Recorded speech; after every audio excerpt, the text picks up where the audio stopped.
Well, they said we wouldn't be back. They said there's no way the Culture Cave is covering the Expanse Season 6. But hang on. We are, Emmett. That's the truth. How do you think? We've proven them all wrong yet Yeah. again. Yeah. We've All sat those down in our doubters. chairs. Yeah. You know, after everything we've talked about, we have found time to speak about a very fun sci-fi show. You know, Yes, we are back. much like the characters were in the trenches for the war, and we're here to talk about it. And everything that's going on. Yeah, so guys, we are going to be here covering Season 6 of The Expanse, just like we did for Season 5. We're going to try our best to get them up promptly. Having said that, you know us, we are busy men with busy lives. We talk for fun. We always aim for these to be 10-15 minutes. They always go a lot longer because we just love to do it. So if you just want to watch, cool. If you don't, that's all right. Click the subscribe button on the way out. Right, guys, let's get into it. So, Emmett, a few things we want to talk about. The first thing we agreed we'd mention first is the time skip. Of course, at the end of the last season, there was a big issue with Earth, i.e. it's getting hit by the meteorites sent by Marco Inaros, and it starts up this season, a time skip where 178 days or 180 days, something like that, past the events of the previous one. What do you call it? Well, actually, no, it might even be longer than that. It's just that's how long the Rocinante's mission has been so far. I think it's been, because that's not exactly like half a year, 178 days. So like at the very least, this has all been going on for 6 months. Yes, which is a long time, because we skipped ahead into the war and things have not been going well for the Earth. They've not been doing good. No, this war, they have not been doing well. So there's been a whole lot more meteorites hitting Earth, to the point where Avastarella, Secretary General, once again, she has been told that 500 people have died in a particular. They blew up a few meteorites coming down. One of the big ones hasn't hit for 6 months, they said. Actually, so that implies it's a little longer. So it's been 6 months since Marco Naras has actually hit Earth with a full-on meteor. But some of the shards, bigger shards, did hit Earth, and they managed to kill 500 people. And apparently, this is how dire the situation's got, Emmett. That is apparently good going. That is actually not too bad. Avastarella, though, obviously is quick to point out that she snaps back at her, sort of assistant, being like, don't try and say that like it's some sort of major accomplishment, pointing out that, 500 people still died, which very true. Fair enough. But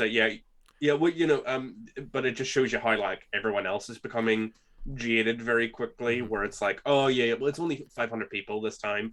It's like, it makes you wonder about like some of those others, because obviously we've seen the first asteroid hit, and we've seen how much damage that did. So we still got that memory from season 5. So it leaves you sort of wondering what other sort of effects the asteroid, because we did have a little bit of a montage of stuff happening. But you sort of wonder about some of the long-term ramifications on the ground for some of those places that have been hit, Yeah, and even Avastarella picked up a part of the ground, like in her hand, some dirt. You could even see specks of meteorite in there. It's like there's metal all over the planet, like where this meteor was. And she sort of was saying it's a bit like a nuclear winter, Now the story... And they had mentioned that it's contaminated the atmosphere, yes, and that their attempts to uncontaminate the atmosphere aren't working. Yeah, the CO2, the CO2 bots they've got or whatever.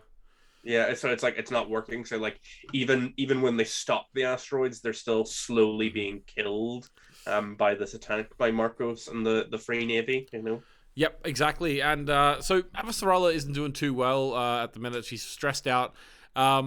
She does go back to Luna though, and is like sort of chilling out in her office, just floating about. It's I think we can all sort of forgive the show for how stupid the gravity boots are. I don't know why it makes your whole body. We've talked about it before, Emmett. We've talked about it before. Even your hair stays down when you're connected. It's like static electricity, A bit strange, but anyway. So there's a bit of a. I was going to say tension, but it's actually not quite tension. I'll save tension for later in the episode for something else. But there's a bit of a something going on between Avastarella and Bobby in terms of like Bobby is frustrated that she is in this role where she's not really in the action. She wants to be closer to the action of it. Yeah. We know Bobby. She was a Martian Special Forces sort of operative. She doesn't like being like confined to a desk. And unfortunately, as much as you can obviously tell that she and Avastarella really do respect each other, because of the way that they talk to each other. They're very Yeah. frank and open with each other. They do respect each other, but that especially after she finds out that Holden and the Rocinante crew have like found a lead, you can tell that she wants to be Yeah. out there chasing up the lead with them Yes. rather than, remaining on Luna. But at the same time, she's also made, again, she is a soldier who like is prone to following orders where possible, Yeah. except in those times where she needs to break them. Yeah. So like she doesn't want to abandon Avastarella either. Yeah, I find it funny, like the picture of Bobby sitting behind a desk. You said she's like doing a desk job. I like that. Yeah. It sort of picture like the Incredibles, like Mr. Incredible at the Oh start, yeah. his little cubicle where he's like the insurance guy. Like that's what I Yeah. picture with Bobby. The desk is way too small. The pen is literally like her hand is the whole pen. It's a funny image to me. And then Abasarella's advisor comes in to tell her something, and she just punches him through a wall, just like Mr. Incredible did. Oh, that would be fantastic. But Yeah. yes, okay. We also get a little bit of Monica there as well in the Avastarella storyline. The reporter. Now, I'm not going to mention too much about that, except for Monica's still about. That's pretty cool. She's sort of breaking the story of the proto-molecule still.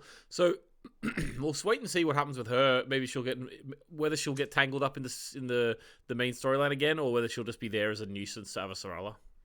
Yeah, well, probably a nuisance to Avastarella, but she did at least bring up, potential rumors of the fact that like Earth is in such dire straits that they might be willing to sign a peace treaty, with the Free Navy, because she was asking Avastarella if that was true or if it was just a rumor. But the fact that it's a rumor at all, says a lot about what's going on in the political space. That people are talking about that idea, whereas obviously before the asteroid hit, like that wouldn't have been even a consideration to Earth. It's an interesting thing, yeah, because I think both sides, Marco Naris's side, the Belters, as well as the people from Earth, they both might view it as a betrayal. Like they both, if they decided to sign that treaty, because at the minute, especially with like they see the characters within Phillip's storyline in this episode, the Belter characters do seem really up for just killing all the Earthers. Yeah, well, the people around Marco are definitely the most radicalized. Yeah. Obviously, we see Drummer's crew, and they're sort of fighting against Marco's Free Navy, but the people most close to Marco are yes men for the most part, people that will tell Marco what he wants to hear, and probably are true believers in the cause of sticking it to, like, at the moment. Even if Earth tried to sign a peace treaty, Marco Zanaro, like, he would not honor that peace treaty at all. Like, he wants total domination. Like, he doesn't want to like leave them alone. He kind of just wants to wipe them out. It seems that way. Even with his costume this season, he seems like he's a bit more of a big bad this season. Even though he was the big bad, but now he's like proper like in power big bad. You know what I mean? He's got like the emperor sort of vibe to him, like with the armor and stuff like that. Like he's wearing a jacket, but it's kind of big collar. It's like kind of big collar now. I love this outfit. It, like, he looks super evil and like super intimidating. Yeah. But he's got like the big emblem on him now as cool. Well. It's like a reverse superhero with a big emblem. Yeah. Just props to the costume department. That is a good look for him, and the actor is very handsome as well, so he really pulls it off. Yeah, I know. I love the aesthetic of him. And then meanwhile, at the same time, you got Phillip, whose aesthetic is going through the floor. He seems like he's like, I don't know. Like, I think he was struggling last season with the fact that his mother was brought back into the equation, and then he was like sort of questioning whether his father was right, and then he decided to double down and be with his father. I think he's got some regrets, to be honest with you, and I think he's trying to play the role of the big bad Belter man, and I don't think that it's really him deep down. Yeah, and he's not getting the respect that he wants to get from his father. He's not being treated as because you can see that in him, like, he wants to, like, because he's getting some attention from people, but like when he gets disrespected, you can tell that he's getting frustrated and that he wants to be taken as seriously as his father. And then when his father's not taking him seriously, you can see the doubt. Phillip is spiraling already in this first episode. You would expect it because we see him sort of lose the plot and pull a gun on someone, and you would expect that to maybe come in a few episodes later. Oh, he literally But like killed. Like, did he kill his best mate? I don't know if he killed him, but he I think he shot him, and like I think he killed him, and like you would expect that maybe in a few episodes time, but like yeah, he hits like that real quick, and that makes me very excited to see what's gonna happen. it also like there's a bit of a seediness to him, to be honest with you as well. Like he He's sort of got yeah, implies that he's got that drunk bro yeah. vibes to Well, him. it's more seedy than that, to be honest with you. I feel like he feels like he's because of what he's done in inverted commas. He feels entitled to everything in the station, including the Yes. women, and that was really sort of turned me off him big time, to be honest with you, Philip. The way he felt entitled to the women of the station. Maybe they'll bring him back, and this is part of his, like they say, the rock bottom. But Yeah. he just killed a guy. He feels entitled to women. I don't know if there's any way back from here. Well, that's the whole feeling entitled to women is what led to him shooting his friend, because Yeah. he got very enraptured by this bartender who wouldn't give him the time of day, and he starts throwing glasses at her and stuff, and his friend tries to stop him, and then he and his friend get into a fight, and his friend punches him, Yeah. and then he just pulls a gun and shoots him, and it's just like, it's you can see the effect the lifestyle that he's been sort of dragged into to be a part of has had on him, and like how it's turned him into a very violent person and very aggressive. Like being around his father's a toxic influence, and it's always been a toxic influence, and the fact that like his father has had such a profound sort of fucking up effect on him is very interesting. Part of me feels bad for him, because it's like you get the vibe that like he probably wouldn't be as bad if it wasn't for the influence of his father. At the same time, he has gone very dark very quickly, Yeah. Well, very dark, very quickly in the audience's eyes. I mean, like because it is like, you do have to rattle on these things. They have skipped half a year, remember? So he's been doing this for half a year now. So, as you say, they came out episode 1 with this. He must like, okay, I'm making a prediction. He must come good and join his mum, because if they're starting out the gate with him being this deranged and crazy, at the same time, how the hell are they going to bring him back from like a womanizer murderer to being one of the good guys? I don't know. Maybe he's the true bad guy. I don't know. It's really interesting, isn't it? Yeah, I think one way or the other, even if he doesn't become like go to his mother's side, I think he will possibly turn on his father on some way. We'll see how that goes, but yeah, like he's into such a dark place. It's hard to imagine him, and you have to imagine again, because we've moved 6 months ahead. His hands aren't clean anymore, even before he shot his friend. Yeah. He's been involved in this bloody war, and you have to assume that as someone who has been in some sort of command position, whether or not he's killed anybody, he's given a lot of orders that have led to deaths, of probably civilians and stuff. So even if he wanted to come to the side of the heroes, it's a difficult sell, because it's like, it's I feel like the only thing that might help him is the nepotism of his mum being on the Rocinante, which is always the way. That's Jim, I think I give you a lot of lessons in these videos. Here's another 101 lesson for you. If you're evil, make sure that one of your family members are the good guys, so that if you want to switch sides, you have an easy in. Actually, that's good, and a lot of shows do that, don't they? That's a good pointer. Nepotism rules the world. Exactly. Even on the good guy's side. Even on the good guy's side. So that's a fact of life. Death, taxes, and nepotism rules the world. That's what they always say. Right. Let's move into the Rocinante crew then, because there is an interesting absence, which we talked about at the end of last season. Cass Anvar, the actor, of course, it was coming out that he did a lot of inappropriate things. He was dropped from the show, so they retrospectively killed him in the edit.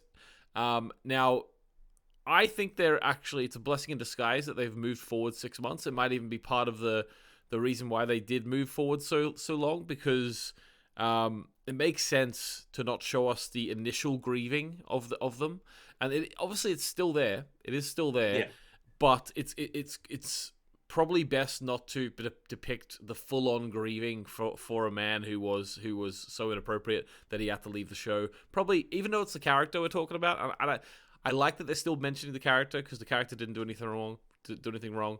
But it's good that we don't see them weeping, you know. Yeah, it's good that we didn't see like a funeral with his photo up, and about, you know, with people mourning him. Yeah, obviously we're seeing sort of like the long effects of the mourning period where everyone still has a lot of emotions bottled up that they haven't dealt with yet.